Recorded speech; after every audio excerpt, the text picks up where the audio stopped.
Turning now to breaking news out of Washington, Donald Trump has announced an agreement to reopen the U.S. government for 3 weeks. The shutdown over the president's demand for the border wall funding is now into its 35th day. Trump spoke about the deal last hour from the White House. That we have reached a deal to end the shutdown and reopen the federal government. As everyone knows, I have a very powerful alternative, but I didn't want to use it at this time. Laura McQuillan has been watching these developments for us today. So, Laura, what else did the president have to say?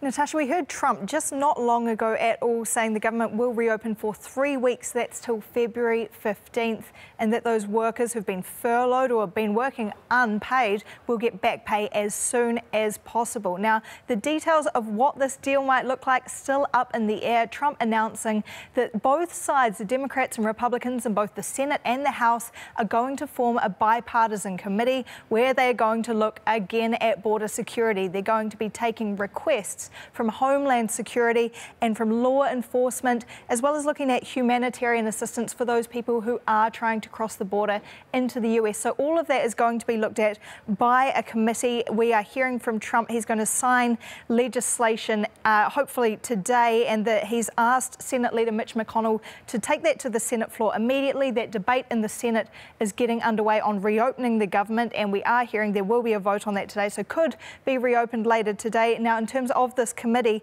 they will look to put together a Homeland Security package with a view to making that law shortly, but exactly what they're going to get in that is unclear. The Democrats sticking to their guns. They do not want a wall. Trump saying he still does, and he's keeping that in his back pocket, that option of a national emergency. Here's a bit more of what he said.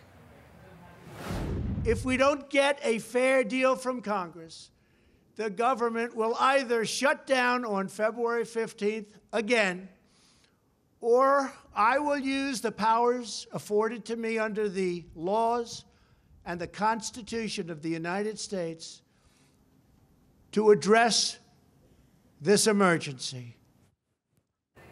So there you go, Trump saying another shutdown is possible just 3 weeks from now if he doesn't get what he wants out of those talks. We've heard just minutes ago from the Democratic Senate leader, the minority leader there, Chuck Schumer, saying that Democrats will not support a wall, but he does believe both sides can negotiate in good faith. They can reach some common ground in those talks over things like new technology on the border, also stronger security at ports of entry.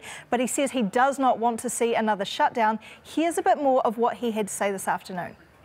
As Democrats have said all along, the solution to this impasse was to separate funding the government from our disagreements over border security. This agreement endorses that position. It reopens the government without preconditions and gives Democrats and Republicans an opportunity to discuss border security without holding hundreds of thousands of American workers hostage. This issue of being held hostage, to use Schumer's words, Laura, for 35 days, people have been waiting to figure out what the shutdown was worth. So what happened today that led to this agreement? That's still the $5.7 billion question. I guess you could say Trump didn't say why today, but of course we know there were those major airport delays throughout the day because there weren't enough airport traffic controllers in cities across the US. Here in New York, we saw JFK, also LaGuardia Airport in New Jersey, Newark Airport, Philadelphia's airport, Atlanta's airport, all suffering delays of up to 90 minutes just getting planes off the ground because there weren't enough staff to direct air traffic. Now, those issues are being resolved as more staff have been brought in throughout the day, but that's one of those branches of government so heavily affected by the shutdown. Things moving forward now, so we'll just have to wait and see what comes out of that bipartisan committee now. Okay, thank you, Laura. You're welcome.